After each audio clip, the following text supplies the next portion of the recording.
तो गाइस, कैसे हैं आप लोग। आज हम 18वीं प्रश्नावली स्टार्ट कर रहे हैं। कल हमने थ्योरी देखी थी बेसिक्स में। 18वीं प्रश्नावली का पहला प्रश्न है कि एक पासे पर उछालने पर 4 से बड़ा अंक आए तो एक पासे को उछालने पर जो सैंपल स्पेस बनेगा यानी आपके कुल परिणाम जो होंगे, कुल परिणाम कह दे चाहे इसे सैंपल स्पेस कह दे, वो आएंगे 1 2 3 4 5 और 6, यानी कि कुल परिणाम कितने हैं, 6 हैं। अब आपको देखना है 4 से बड़ा अंक, तो 4 से बड़े अंक कौन कौन से हैं, 5 और 6। दो अंक ऐसे हैं जो 4 से बड़े हैं, तो यहां पर हम लिखेंगे अनुकूल परिणाम। अनुकूल परिणाम, अनुकूल परिणाम कौन कौन से हैं, 5 और 6। कितने हो गए, 2। अनुकूल परिणाम हो गए आपके 2, क्योंकि 4 से बड़ा अंक पूछा गया। अच्छा, 4 या 4 से बड़ा बोलता तो हम 4 को भी इंक्लूड करते, अभी सिर्फ कहा है 4 से बड़ा, तो 4 को इंक्लूड नहीं करेंगे। इसके बाद सिंपल प्रायिकता निकालनी है आपको, P 4 से बड़ा अंक, घटना हो गई 4 से बड़ा अंक, आपको ब्रैकेट में घटना E जो हम लिखते हैं PE, तो E होता है इवेंट, इवेंट का नाम लिख दिया P 4 से बड़ा। फॉर्मूला क्या होता है, अनुकूल परिणाम favourable outcomes upon total outcomes, कुल परिणाम, परिणाम बोल दें, केस बोल दें, आउटकम्स बोल दें, तो अनुकूल है 2 और एक पासे के कुल परिणाम होते हैं 6, 2 से 6 कट गया 1/3, आपका आंसर आ जाएगा 1/3। सिंपल है बिल्कुल। क्वेश्चन नंबर 2 देखिए, एक सिक्के को 2 बार उछाला जाता है और दोनों बार चित आने की प्रायिकता आपको ज्ञात करनी है। कल हमने सैंपल स्पेस देखे थे, एक सिक्के को 2 बार उछालें चाहे 2 सिक्के को उछालें एक ही बात है, तो 2 कॉइन, 2 सिक्कों के हम सैंपल स्पेस अगर लिखेंगे, कुल परिणाम अगर हम लिखेंगे, कुल परिणाम 2 सिक्कों के केस में कुल परिणाम क्या होते हैं, या तो दोनों पर हेड आएगा, पहले पर हेड या दूसरे पर टेल, पहले पे टेल दूसरे पे हेड या दोनों पे टेल। ये 4 परिणाम ऐसे हैं, इन परिणामों की संख्या कितनी है, 4 है, तो कुल परिणाम तो हो गए 4। अब आपसे पूछा है दोनों बार चित आए, चित का मतलब होता है हेड H, तो दोनों बार हेड कहां आ रहा है, देखो पहला जो केस लिखा हुआ है वहां पर दोनों में क्या आ रहा है, हेड आ रहा है, तो अनुकूल परिणाम कितना हो गया, अनुकूल परिणाम हो गया आपका 1। तो प्रायिकता कितनी हो जाएगी, सिंपल फॉर्मूले में पुट कर देंगे, प्रायिकता P अंदर लिखेंगे ब्रैकेट में केस, दोनों बार चित, दोनों बार क्या आए, चित आए, या आप डायरेक्ट PE भी लिख सकते हैं, PE। अनुकूल परिणाम कितने हैं, 1, कुल परिणाम कितने हैं, 4, तो आंसर आ जाएगा 1/4। फॉर्मूला भी लिख सकते हैं और डायरेक्टली भी आप लिख सकते हैं। क्वेश्चन नंबर 3 हम देखते हैं, 1 से 17 तक की प्राकृत संख्याओं में से एक संख्या का यादृच्छिक रूप से चयन किया जाता है। यादृच्छिक रूप का मतलब है रैंडमली, बिना बेईमानी के हम एक संख्या को चूज कर रहे हैं। तो आपके पास कुल संख्याएं जो है 17 हो गई हैं, 1 से लेकर के 17।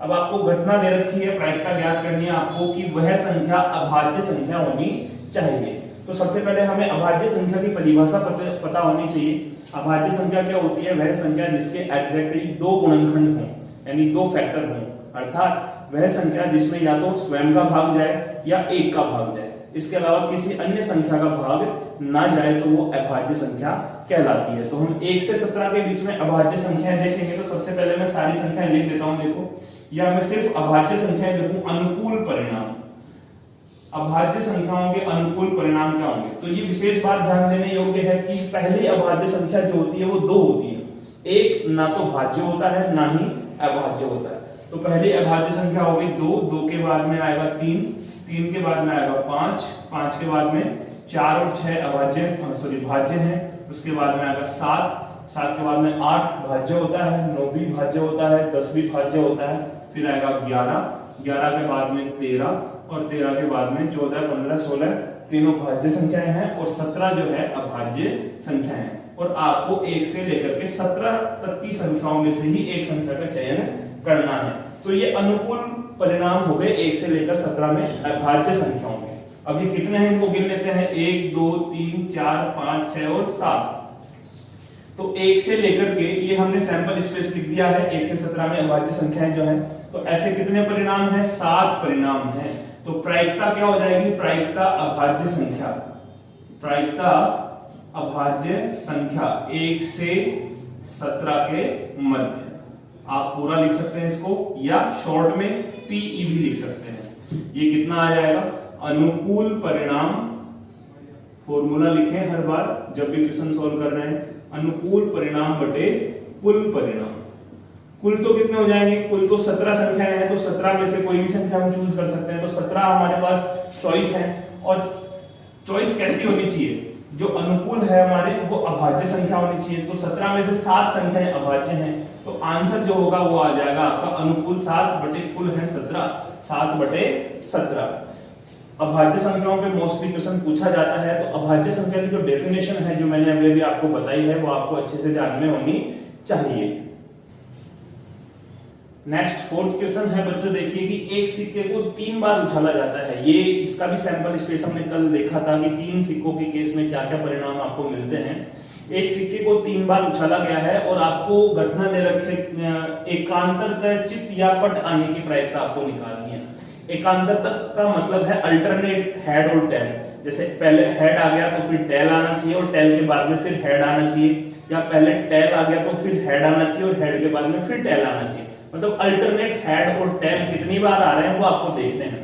तो 3 सिक्कों के केस में कल मैंने आपको बताया था सैंपल स्पेस, 3 सिक्कों के केस में 2 की पावर 3 यानी कुल परिणाम कितने होते हैं, 8 होते हैं। तो कुल परिणाम हो गए आपके पास 8। लेकिन इतने से काम नहीं चलेगा, आपको परिणाम भी पता होने चाहिए कि वो 8 चीजें जो है वो 8 जो परिणाम है वो है कौन से। तो वो सैंपल स्पेस हमने कल देखा था। 8 सिक्कों के परिणाम, 3 सिक्कों के परिणाम लिखने के लिए मैंने कल ट्रिक बताई थी, आपको 4 बार एच लिखना है एक सिंगल लाइन में और 4 बार ही टी लिखना है। ऐसे 8 कॉलम मिल जाएंगे। फिर डबल एच और डबल टी यानी 2 बार एच 2 बार टी, फिर 2 बार एच और 2 बार टी, और फिर अल्टरनेट एच टी, एक बार एच फिर टी, फिर एच फिर टी, फिर एच फिर टी, फिर एच और फिर टी। अब आपको प्रायिकता किसकी ज्ञात करनी है, प्रायिकता ज्ञात करनी है एकांतर चित्त या पट आने की, यानी अल्टरनेट हेड और टेल आने की। तो देखो यहाँ दोनों हेड तीनों हेड एक साथ हैं, तो ये हमारे अनुकूल परिणाम नहीं है। यहाँ 2 हेड एक साथ हैं तो ये भी अनुकूल नहीं है। यहाँ हेड के बाद टेल और टेल के बाद हेड, तो ये परिणाम ऐसा है जो हमारे अनुकूल है। उसके बाद देखो यहाँ 2 लगातार टेल आ रहे हैं तो ये भी अनुकूल नहीं है। यहाँ 2 लगातार हेड आ रहे हैं तो ये भी अनुकूल नहीं है। उसके बाद देखो टेल हेड टेल, यानी ये भी हमारे अनुकूल होगा क्योंकि यहाँ एकांतर चित्त और पट आ रहे हैं। टेल के बाद हेड, हेड के बाद टेल। यहाँ पर 2 टेल एक साथ आ गए तो ये भी नहीं होगा, और यहाँ तीनों टेल एक साथ है तो ये भी नहीं होगा। तो अनुकूल परिणाम कितने हो गए, 2 परिणाम ऐसे हैं जो हमारे क्या हैं, अनुकूल हैं। आपको परिस्थिति दे रखी है कि एकांतर चित्त या पट आना चाहिए, तो इसकी प्रायिकता कितनी हो जाएगी, अनुकूल परिणाम कितने हो गए, आप लिख देंगे अनुकूल परिणाम 2 हैं, तो प्रायिकता कितनी हो जाएगी पीई। आप ई की जगह लिख सकते हैं एकांतर चित्त या पट आने की प्रायिकता। पीई इक्वल टू कितना हो जाएगा 2 और बटे कुल परिणाम। कुल परिणाम कितने हैं 8, ये 2 से कट जाएगा, 2 एकम 2, 2 चौके 8, यानी आंसर जो होगा वो होगा आपका 1/4। बिल्कुल आसान सा क्वेश्चन है। बस जो मैंने कल थ्योरी आपको समझाई थी वो पता होना चाहिए। आपको 3 सिक्कों का केस आ गया तो आपको 3 सिक्कों के परिणाम पता होने चाहिए। उसके बाद जैसा भी क्वेश्चन बनेगा हम इसको आसानी से कर सकते हैं। नेक्स्ट क्वेश्चन है 5th क्वेश्चन, एक अलीफ वर्ष में केवल 52 रविवार आने की प्रायिकता ज्ञात कीजिए। अब ये बड़ा अच्छा कॉन्सेप्ट है लीप और एलीफ वर्ष का। तो देखिए बच्चों, एलीफ वर्ष क्या होता है आप सभी जानते होंगे और नहीं जानते हैं तो सीख लें। अलीफ वर्ष वो वर्ष होता है जिसमें 365 दिन होते हैं, यानी फरवरी जो है 28 दिन की होती है, और लीप वर्ष हर 4 साल से आता है जिसमें फरवरी 29 दिनों की होती है, और उस वर्ष में जो दिनों की संख्या है वो 366 हो जाती है। तो आपसे यहाँ एलीफ वर्ष में पूछा है, मैं अभी लीप वर्ष का भी कॉन्सेप्ट आपको समझाऊंगा इसके बाद। अभी एलीफ का देखते हैं। तो 365 दिन में अगर मैं सप्ताह की बात करूं, वीक्स की बात करूं, तो कितने वीक होंगे, तो 365 में जब आप 7 का भाग लगाएंगे तो 52 बार पूरा भाग चला जाएगा और एक शेषफल बच जाएगा। तो 52 तो सप्ताह हो गए और एक दिन और बच गया है आपके पास अलीफ वर्ष में। ठीक है। तो 52 सप्ताह पूरे होने का मतलब है कि हर एक दिन जो है, कितने दिन होते हैं, 7 दिन होते हैं, रविवार, सोमवार, मंगलवार, बुधवार, गुरुवार, शुक्रवार और शनिवार, हर एक दिन 52 बार तो आना निश्चित है। अब जो एक दिन बचा है इसके लिए कितनी संभावनाएं हैं, इसके लिए 7 संभावनाएं हैं कि ये Sunday, Monday, Tuesday, Wednesday, Friday, Thursday, Saturday कुछ भी हो सकता है, ठीक है। तो इस एक दिन के लिए कितने चॉइस है हमारे पास, 7 चॉइस है। ओके, वो 7 चॉइस कौन कौन सी हैं, वो है रविवार से लेकर के रविवार, सोमवार, मंगलवार और शनिवार तक। तो कितनी चॉइस है आपके पास, 7 चॉइस है इस एक दिन के लिए, ठीक है। 52 तो आने हैं, इसमें तो कोई दो राय नहीं है कि 52 सप्ताह होंगे तो 52 हर एक दिन 52 बार तो आएगा ही आएगा। अब 53वां दिन कौन सा होगा, उसके लिए आपके पास 7 चॉइस है। अब क्वेश्चन में कह रहा है कि सिर्फ 52 रविवार होने चाहिए, सिर्फ 52 रविवार होने चाहिए। इसका मतलब है जो एक दिन बचा है वो रविवार नहीं होना चाहिए। इस दिन रविवार होगा तो वो 53 रविवार हो जाएंगे उस साल में। तो सिर्फ 52 रविवार होने के लिए क्या हो कि रविवार नहीं होना चाहिए इस दिन। रविवार के लिए, रविवार के अलावा कितने दिन बच गए, 6 दिन और बच गए कि सोमवार भी चलेगा, मंगलवार चलेगा, बुधवार, गुरुवार, शुक्रवार, शनिवार, 6 के 6 केस चलेंगे, बस एक रविवार नहीं होना चाहिए। कौन से दिन के लिए, ये जो एक दिन एक्स्ट्रा बचा है उस दिन।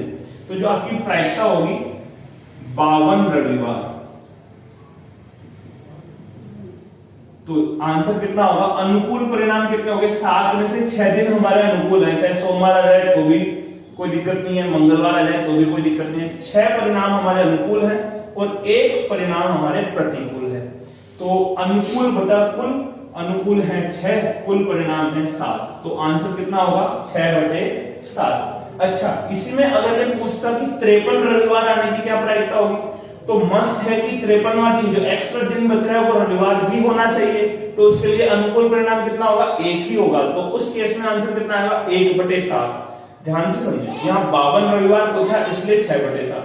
53 रविवार पूछता तो कितना आता, 53 रविवार पूछता तो आता 1/7। ये तो बात हुई लीप वर्ष की। अगर मैं अलीप वर्ष की बात करूं, ये क्वेश्चन तो यहाँ खत्म हो गया है, मैं इसके आगे एक कॉन्सेप्ट और सिखाना चाहता हूं आपको। अलीप, ये तो अलीप वर्ष की बात होगी। अब हम लीप वर्ष की बात करें, ए को अगर मैं हटा दूं तो लीप वर्ष में दिन जो होते हैं वो 366 होते हैं। तो यहाँ पर दिन कितने बच जाते हैं, 2 दिन बच जाते हैं। अब ये 2 दिन क्या क्या हो सकते हैं बेटा, देखो कि ये मैं थोड़ा सा शॉर्ट में लिख देता हूं। ये संडे पहले दिन हो गया तो अगले दिन मंडे हो सकता है। अगर पहले दिन मंडे हो गया तो अगले दिन ट्यूसडे हो सकता है। अगर पहले दिन ट्यूसडे हो गया तो अगले दिन वेडनेसडे आ सकता है, क्योंकि दिन तो क्रम से ही आते हैं। अगर पहले दिन वेडनेसडे आ गया, क्योंकि 2 दिन हमारे पास बचे हैं, 366 में जब 7 का भाग लगाएंगे तो 52 बार पूरी बार जाएगा 364 और प्लस 2 दिन बच जाएंगे। अब उन 2 दिन की कैलकुलेशन डबल में चलेगी। वेडनेसडे के साथ क्या आएगा, थर्सडे आएगा। थर्सडे अगर पहले दिन आ गया तो नेक्स्ट डे क्या होगा, फ्राइडे होगा। फ्राइडे अगर फर्स्ट डे हो गया तो नेक्स्ट डे होगा सैटरडे। अगर सैटरडे फर्स्ट डे हो गया तो नेक्स्ट डे होगा संडे, फिर संडे होगा तो मंडे। तो कितनी चॉइस है अब की बार भी, अब की बार भी चॉइस आपके पास 7 ही है, 1 2 3 4 5 6 और 7। लेकिन अब आपसे अगर ये पूछ ले कि अब लीप वर्ष में 52 रविवार आए, वही क्वेश्चन में चेंज कर रहा हूं, सिर्फ अलीप की जगह मैंने क्या कर दिया है, लीप कर दिया है। तो लीप वर्ष में 52 रविवार आएंगे तो देखो 7 केस में कितनी जगह रविवार आ रहा है, एक तो ये संडे आ गया और एक ये संडे आ गया। तो ये नहीं होना चाहिए, सिर्फ 52 ही चाहिए। यहाँ तो 53वां संडे हो गया और यहाँ पर भी 53वां संडे हो गया। तो अब कितने चांस कैंसिल हो गए, 2 चांस कैंसिल हो गए, तो बचे कितने, 5। तो अब की बार आंसर जो आएगा वो आएगा 5/7। ध्यान दे, लीप और अलीप में ये अंतर है। लीप में जो दिन बचेंगे वो 2 दिन बचेंगे और अलीप में सिर्फ 1 दिन बचता है। तो मैंने दोनों कॉन्सेप्ट आपको सिखा दिए हैं, लीप का भी और अलीप का भी। नेक्स्ट 6th क्वेश्चन है, बड़ा आसान क्वेश्चन है और ये क्वेश्चन जो है बोर्ड एग्जाम में 2 से 3 बार पूछा जा चुका है, 1 मार्क्स का, 1 नंबर का। तो इस क्वेश्चन को हल करने के लिए मैंने स्टार्टिंग में फर्स्ट डे कॉन्सेप्ट बताया था कि ये तो है ए के घटित होने की प्रायिकता और इसके ऊपर बार लगा दिया है तो है ये ए नॉट, यानी ए के घटित नहीं होने की प्रायिकता। और दोनों प्रायिकताओं का योग कितना होता है, 1 होता है, यानी PA प्लस PA नॉट का सम कितना होता है, ये 1 होता है, ये हम जानते हैं। ठीक है, तो यहां पर PA की वैल्यू कितनी दे रखी है, 0.65 प्लस PA नॉट की वैल्यू आपसे पूछी है और बराबर कितना आ जाएगा 1। इसको पक्षांतरण करेंगे तो PA नॉट कितना आ जाएगा, 1 माइनस 0.65, एक में से 0.65 घटाएंगे तो कितना बच जाएगा, 0.35। ये बड़ा ही आसान क्वेश्चन होता है जो बोर्ड एग्जाम में 2 से 3 बार पूछा जा चुका है। एक बोर्ड एग्जाम में सेम ऐसा ही क्वेश्चन आया है कि PA नॉट की वैल्यू आपको दे रखी है 0.95 और PA की वैल्यू कितनी बची है, बड़े ही आसानी से बता सकते हैं। एक में से इसको माइनस करेंगे तो 0.05 जो है इसका आंसर मिल जाएगा। किसी भी घटना के होने की और नहीं होने की, यानी A प्रोबेबिलिटी ऑफ A और probability of not occurring A, दोनों का सम जो है वो कितना होता है, 1 होता है, 1 होता है। तो ये कॉन्सेप्ट आपको ध्यान में रखना है, इस पे बेस्ड कई बार बोर्ड में क्वेश्चन पूछा जा चुका है। ये क्वेश्चन मैंने करा दिया, ये एग्जांपल मैंने करवा दिया। इसके बाद नेक्स्ट 7वां क्वेश्चन है, बड़ा आसान क्वेश्चन है, देखते हैं। ऐसे क्वेश्चन भी बहुत ज्यादा पूछे जाते हैं। 2 सिक्कों को उछालने पर अधिक से अधिक एक पट आए तो 2 सिक्कों का सैंपल स्पेस क्या होता है। सॉल्यूशन की अगर मैं बात करूं तो 2 सिक्कों का सैंपल स्पेस हम लिखेंगे 2 कॉइन के लिए। हमने कल पढ़ा है कि 2 कॉइन के लिए कुल परिणाम कितने होते हैं बेटा, 4 होते हैं। कौन कौन से होते हैं 4, HH, HT, TH और TT। अब इसमें क्या पूछा है कि अधिक से अधिक एक पट आए। अधिक से अधिक का मतलब क्या है कि उससे कम कितने भी आए चलेगा, लेकिन उससे ज्यादा नहीं होना चाहिए। अधिक से अधिक एक पट, पट का मतलब यहाँ टेल है T, तो देखो यहाँ पर एक टेल है चलेगा, यहाँ पर भी एक टेल है चलेगा, यहाँ 2 टेल आ रहे हैं तो ये नहीं चलेगा, क्योंकि अधिक से अधिक कितना होना चाहिए, एक ही होना चाहिए। लेकिन यहाँ पर एक भी नहीं है तो ये भी चलेगा, क्योंकि कहा है अधिक से अधिक एक पट होना चाहिए, उससे कम कितना भी हो हमें कोई समस्या नहीं है। ठीक है, तो यहाँ पर अनुकूल परिणाम कितने हो जाएंगे, 3, और कुल परिणाम कितने हैं, 4। तो प्रायिकता का मान कितना हो जाएगा, 3/4। अधिक से अधिक, एट मोस्ट, इसे इंग्लिश में कहते हैं एट मोस्ट 1 डे। इसी प्रकार एक कम से कम पूछा जाता है कि कम से कम एक टेल आए, तो कम से कम में भी वही है कि कम से कम एक आना चाहिए, उससे ज्यादा आए तो फिर कोई हमें प्रॉब्लम नहीं है, एक से कम नहीं होना चाहिए। जैसे आप अपने पापा के पास गए, पेन चाहिए 10 रुपए का, तो आप क्या कहेंगे पापा को कि पापा मुझे कम से कम 10 रुपए चाहिए। उससे ऊपर अगर पापा दे रहे हैं 20 रुपए 50 रुपए तो अच्छी बात है, हमें क्या प्रॉब्लम है, लेकिन कम से कम 10 चाहिए। तो कम से कम का केस अगर आता है, कम से कम, तो देखिए कम से कम में फिर हम कौन कौन से केस लेंगे। कम से कम एक हेड, मैं यहां लिख देता हूं एक एग्जांपल, कम से कम एक हेड आए, तो एक कम से कम आना चाहिए। तो यहाँ तो 2 आ रहे हैं, बहुत अच्छी बात है, हमें कोई समस्या नहीं है, हमें एक चाहिए, 2 आ गए कोई दिक्कत नहीं, ये भी चलेगा ये भी चलेगा। यहाँ एक ही नहीं है, कम से कम एक तो आना ही चाहिए, लेकिन यहाँ तो आया ही नहीं, तो ये वाला जो केस है वो कैंसिल हो जाएगा। वापिस प्रायिकता कितनी हो जाएगी, 3/4। नेक्स्ट क्वेश्चन है क्वेश्चन नंबर 8 कि एक पासे को 2 बार उछाला जाता है और दोनों पासों पर जो अंक आए हैं उन अंकों का योग या तो 9 हो, प्रायिकता ज्ञात करनी है, 2 क्वेश्चन है बेसिकली, और योग 13 हो, दोनों का अलग अलग मान निकालना है। तो 2 पासों का सैंपल स्पेस, कुल परिणाम हमने कल सीखे थे, वो पूरा बड़ा सारा टेबल बना के 36 परिणाम बनाए थे। ठीक है, उसके साथ साथ मैंने आपको एक ट्रिक भी समझाई थी याद करने की, योग याद करने की। मिनिमम योग क्या होता है बच्चों, आपको याद होगा, कल ही मैंने समझाया। मिनिमम योग होता है 2 और मैक्सिमम योग कितना होता है, मैक्सिमम योग होता है 12। 2 पासों पर जो अंक आते हैं या तो दोनों पे 1-1 आएगा या दोनों पे 6-6 आएगा मैक्सिमम। ठीक है, उसके बाद में मैंने बीच में लिखे थे 3, 4, 5, 6, 7, 8, 9, 10 और 11 और 12। फिर क्या ट्रिक बताई थी मैंने, इनके केस याद करने की ट्रिक ये थी कि यहाँ पर भी 1 लिखना है और यहाँ पर भी 1 लिखना है, दोनों तरफ से गिनती लिख दो। यहाँ 2, यहाँ पर भी 2, यहाँ 3, यहाँ पर भी 3, यहाँ 4, यहाँ पर भी 4, यहाँ 5, यहाँ पर भी 5 और बीच में बच जाएगा 6। ये ट्रिक आपको याद रखनी है, तो आपको 36 केस लिखने नहीं पड़ेंगे। अब नो योग कब कब होगा, नो योग होगा कितनी बार, 4 बार। नो योग जैसे 6 और 3 9 हो जाएगा, 3 और 6 9 हो जाएगा, 5 और 4 9 हो जाएगा, और 4 और 5 9 हो जाएगा। तो आपको वो पूरा टेबल याद करने की जरूरत नहीं, आप ये ट्रिक याद रखें, इसी से क्वेश्चन बनेगा, क्योंकि 2 पासों पे जो क्वेश्चन बनता है वो योग का ही मोस्टली बनता है। इसके अलावा एक क्वेश्चन और बनता है, वो भी हम डिस्कस करेंगे अभी साथ में। तो पहला हमें याद करना है प्रायिकता, योग बराबर कितना, योग बराबर हो 9, तो 9 के अनुकूल परिणाम कितने हैं 4, और कुल परिणाम 2 पासों के कितने होते हैं बेटा 36, सबको जोड़ोगे तो आएगा 36, ये कट गया 4 से 1 और ये 9, तो आंसर आ जाएगा 1/9। सेकंड तो बड़ा इजी है, योग बराबर 13 का ये योग दिख रहा है, पासे पे 2 अंकों का योग 13 हो ही नहीं सकता, क्योंकि मैक्सिमम कितना होता है 12 होता है, तो जो हो ही नहीं सकता, जो असंभव है, उसकी प्रायिकता कितनी होती है 0/36 करोगे तो भी कितना आएगा 0। इसके अलावा कुछ भी योग पूछ रहे हम आसानी से यहाँ से बता सकते हैं। एक क्वेश्चन 2 पासों में बनता है कि 5 जो है किसी भी पासे पर ना आए, ना तो पहले पासे में 5 आए, ना दूसरे पासे पे 5 आए। तो जो 36 हमने टेबल बनाई थी उसमें 5 वाली ये वाली लाइन भी कट जाएगी और 5 वाली ये वाली लाइन भी कट जाएगी, तो 6 एलिमेंट ये कटेंगे और 6 एलिमेंट ये कटेंगे, लेकिन बीच वाला एलिमेंट 2 बार आ रहा है।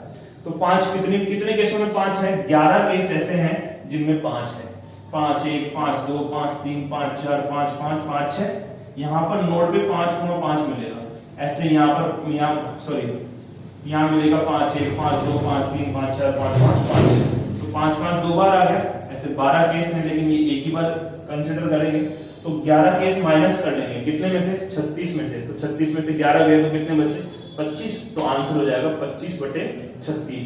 ये क्वेश्चन भी एक ध्यान में रखें, आ सकता है। इसके आगे नेक्स्ट क्वेश्चन करते हैं।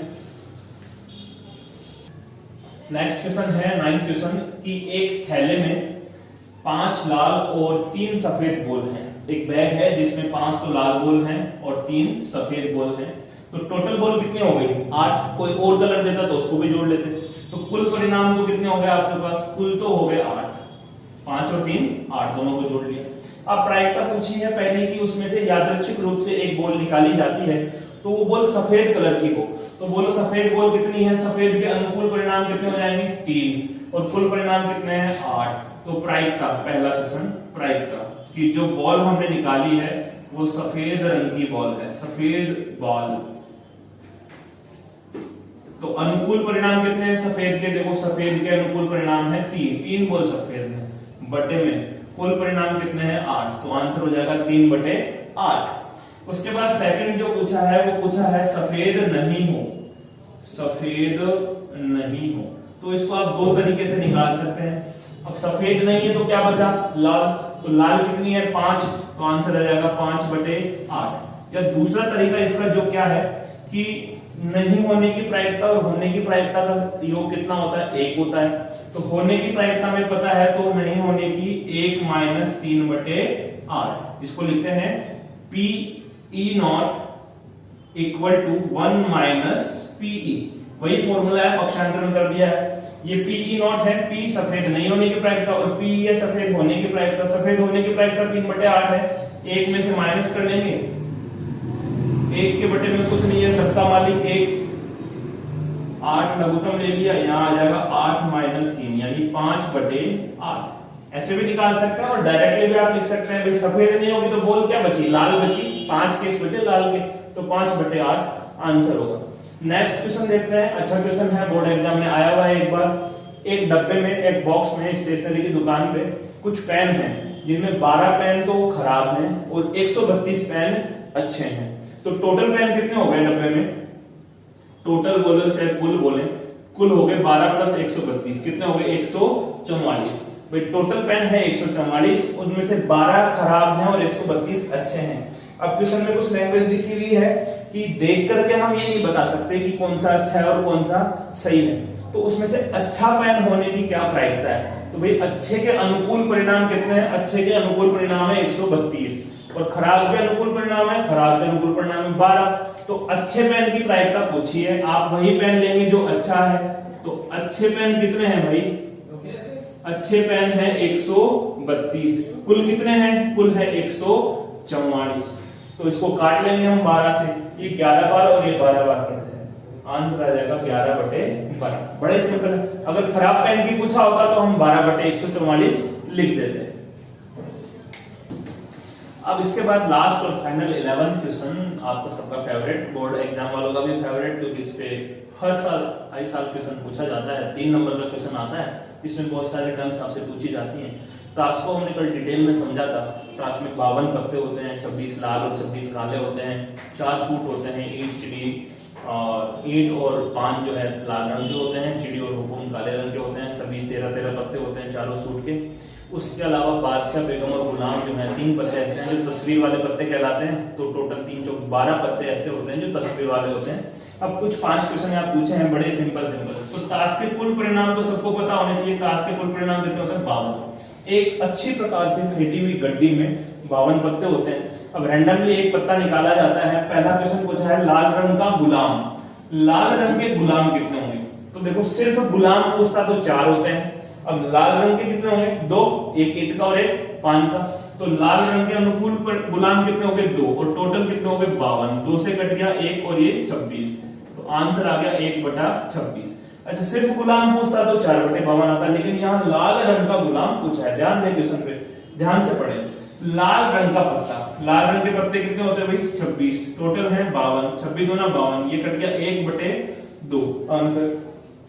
पान का इक्का, पान के कितने इक्के होते हैं? एक इक्का होता है पान में, तो 1/52। अच्छा, सिर्फ इक्का पूछता तो 4/52 हो जाता, या काले या लाल रंग का इक्का पूछता तो 2/52 हो जाता। तो इस टाइप से 3 क्वेश्चन यहाँ बनते हैं, इक्का, लाल रंग का इक्का या पान का इक्का। तो पान के तो एक इक्का होगा, 1/52। उसके बाद में ईंट की बेगम, ईंट की भी एक ही बेगम होगी, तो आंसर आ जाएगा 1/52। और हुकुम के पत्ते, तो हुकुम के कितने पत्ते होते हैं? 13, और टोटल है 52, 13 चौक 52, तो 1/4। फाइनल आंसर आ गए सभी के। बड़ा आसान चीजें हैं, अगर आपने ध्यान से समझे हैं टास्क को तो बड़ी आसानी से इनका आंसर दे सकते हैं। इसके अलावा तस्वीर वाला पत्ता पूछ सकता है, तो तस्वीर वाले पत्ते होते हैं 12, 12/52 आ जाएगा। इसके अलावा क्या पूछ सकता है? इक्का नहीं हो, इक्का नहीं हो, तो इक्के कितने होते हैं? 4 नहीं होंगे, तो बाकी कितने बच गए? 48, तो उस केस में आंसर आ जाएगा 48/52। तो आई होप ये कंप्लीट एक्सरसाइज आपको समझ में आई होगी।